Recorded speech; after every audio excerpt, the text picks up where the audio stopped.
극우로 이렇게 똘똘 뭉치고 있는 뭐 국힘 일부와 정강훈 세력이 소위 말하는 민주 진보 진영에서 지금 윤석열 탄핵을 주도하고 내란죄를 반드시 처벌해야 한다고 주장하는 이 진영과 비교를 하면 네네. 정말로 차이가 많이 난다. 역량에서도 그리고 논리에서도 차이가 많이 난다는데 네네.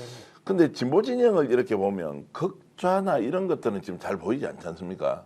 근데 이쪽에는 왜 극우가 이렇게 준동을 하느냐. 보통 정치판이라면 좌우가 같이 준동을 해서 막 이렇게 부딪힐 수는 있겠다 싶은데 지금은 전혀 그런 양상이 드러나지 않고 오히려 헌정을 유지하겠다는 세력 그리고 민주주의를 지키겠다는 세력과 완전히 극단화되어 있는 세력 간의 이런 구도를 우리가 어떻게 이해하고 읽어야 하느냐라는 부분은 좀 질문을 드리고 싶습니다. 이 정광훈이라고 하는 캐릭터와 그 주도 세력들의 배후에는 단순하게 우리가 볼 게 아니라 굉장히 그 카르텔이 복잡합니다. 생각 외로. 특히 이제 저는 5.24 대북 첩보부대라는 것을 말하고 싶어요. 그 뭐냐면 문재인 씨가 이제 대통령에 당선돼서 당선자 신분 시절을 말하기 위해서 C라고 내가 표현을 했는데 당선자 신분 시절에 미국 입장에서 볼 때 이 문재인이라고 하는 저 당선자는 굉장히 북한과 친화력이 있고 친북적이고 통일지향적인 이런 리더이기 때문에 우리 미국에서 개입을 하지 않으면 이거는 한반도가 통일될 수도 있겠다라고 하는 위기감이 있었던 것 같아요. 네. 그래가지고 갑자기 5.24 대북 첩보부대라는 것을 주한미군사령부 8군사령부 내에서 설립을 했어요. 그러면서 이제 거기에서 이제 가동을 하고 이런 뭐 어떤 뭐 북의 정보를 입수하고 첩보 활동을 하고 이런 첩보부대를 이제 왕성하게 함에 있어서 저는 정광훈 목사와 그 정광훈 세력들이 미국에서 키워준 하나의 캐릭터 중에 한 사람이라고 저는 보고 있습니다. 그리고 또 일본의 그 극우 세력들 또 자금력을 가지고 있는 극우 세력들과도 연대가 되어 있다라고 저는 그렇게 생각하고 있습니다. 그리고 또 이제 정광훈이라고 하는 캐릭터 안에는 아까 말한 것처럼 반공, 반이슬람, 반동성애라고 하는 이제 3대 혐오 전략을 모토로 하고 있어요. 이 정광훈 씨가. 그래가지고 그 반북적이고 또 반통일적인 이런 부분, 그 다음에 타종교를 적대시하는 그런 것들, 그 중에서도 이제 특히 이제 이슬람이라고 하는 종교를 적대시하고, 그 다음에 성소수자들을 적대시하는 반동성애, 이런 캐치플레이어를 가지고 이제 보수와 이 극우들을 결집하는데 굉장히 이제 성공을 했던 것이고, 그것은 뭐냐면 나치가 사실 이것은 나치에서 모티브를 얻은 겁니다. 나치도 반공을 내세웠고 반유대를 내세웠고 반소수자를 성소수자를 내세웠고 게르만주의를 이제 내세웠기 때문에 이런 네 가지 광기를 가지고 이제 나치가 그렇게 국민들을 준동을 해가지고 혐오를 심어줘가지고 아주 그런 독일 국민들을 우롱했던 기법과 정광훈이가 하는 기법이 동일하다라고 저는 이렇게 보고 있습니다.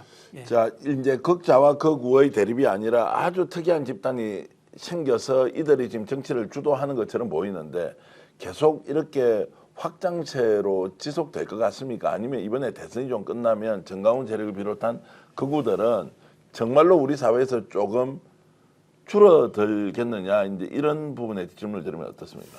저는 안타깝지만 이 각 정권이 생성하고 또 이제 물러가고 또 새로운 정권이 들어서고 하는 그 절기절기마다 정권의 그 사이사이마다 정광훈과 그 세력들은 지금처럼 준동할 걸로 저는 그렇습니까? 봅니다. 네. 그 말은 거꾸로 얘기하면 이제 국힘이 정상적인 보수 정당으로 갈 가능성이 매우 약하겠다라는 라고 생각이 들어서 대한민국은 그냥 아예 우리가 생각하는 건강한 보수정당 탄생은 어렵겠구나라고 거꾸로 좀 질문을 드리면 어떻습니까?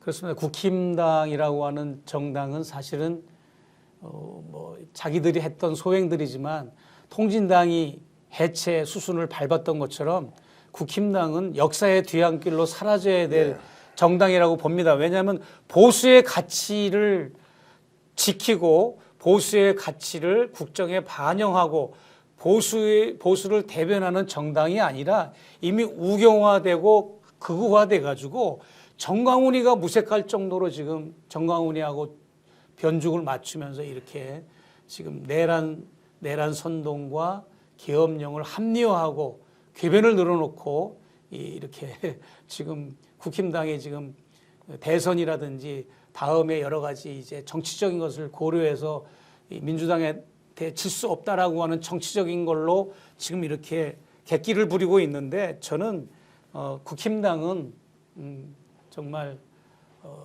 정당이라고 제도권 정당의 탈을 쓰고 있지만 반통일 세력, 반북 세력, 반민주 세력, 반헌법 세력이라고 그렇게 보아집니다. 자, 그러면 이제 질문을 제가 이제 이렇게 드렸습니다. 일단 그 극우 세력 정강훈 일당이 어떻게 될 거냐? 계속 준동할 것이다. 계속 준동할 그러면 국힘은 어떻게 될까? 설자를 잃을 것이라고 보는데 훨씬 더 국힘은 정당으로서의 세력은 좀 축소될 것이다. 이렇게 보시는 겁니까? 뭐 없어져야 한다는 당위는 뭐 이게 이제 제 없어져야 한다는 그 말의 핵심은 예.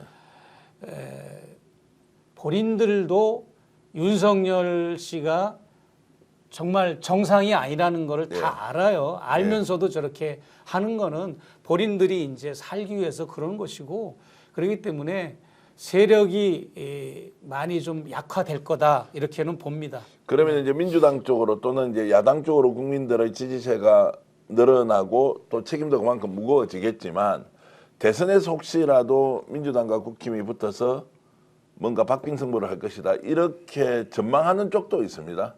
목사님은 어떻게 보십니까? 예, 뭐 지금 뭐 여론조사가 뭐 계속 상승세라고 그러고 그런데 그 여론조사라고 하는 그 시스템이나 그런 질문 조항 하는 방식을 보면 이건 뭐 정상적인 여론조사로 저는 인정하고 싶지는 않고요. 국힘당이 그런 게 올라가는 게 그렇기 때문에 저는 막상 대선이 이제 시작됐다 했을 경우에 국힘당을 지지해 줄 국민들이 생각보다 많지는 않을 겁니다. 그럼에도 불구하고 민주당이 방심할 정도는 아니다. 예, 보수의 집결, 극우의 집결이 같이 이루어지지 않을까 저는 그렇게 생각해서 거의 저도 박빙으로 볼 정도입니다. 네. 아, 그렇습니까? 그렇습니다. 예. 저하고는 조금 다르긴 한데 언더독님께서 이런 의견 주셨습니다. 이제 일반 정상적인 국민들이 목소리를 내야 합니다. 이재명 대표에게 압도적인 지지를 몰아줘야 미국, 일본 첩자들이 뒤에서 이상한 짓거리 못합니다. 라고 이제 일단 하고요.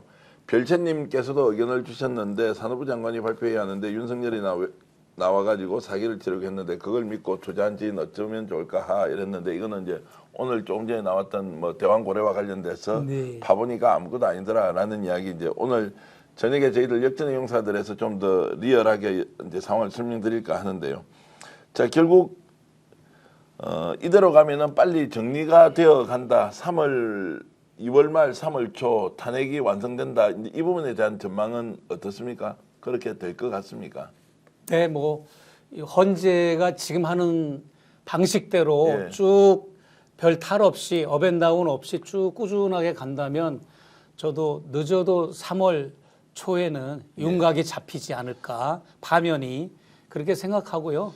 그다음에 뭐 개헌을 한다 이런 거는 시간적으로는 충분하지 않기 때문에 이번에는 힘들고 바로 대선으로 넘어간다 이렇게 뭐 개헌을 하게 된다면 굳이 하게 된다면 계엄령의 모순점 같은 거를 바꾸는 개헌이라든지 뭐 그런 거는 가능하겠지만 뭐 이제 뭐 내각제를 한다거나 뭐 5년 단임제를 한다거나 뭐 이런 뭐 여러 가지 그런 지금 원로 그룹들이나 또 이렇게 그런 분들이 제시하고 하는 거는 이번에 시간적 여유가 없어서 힘들 걸로 저는 알고 있습니다.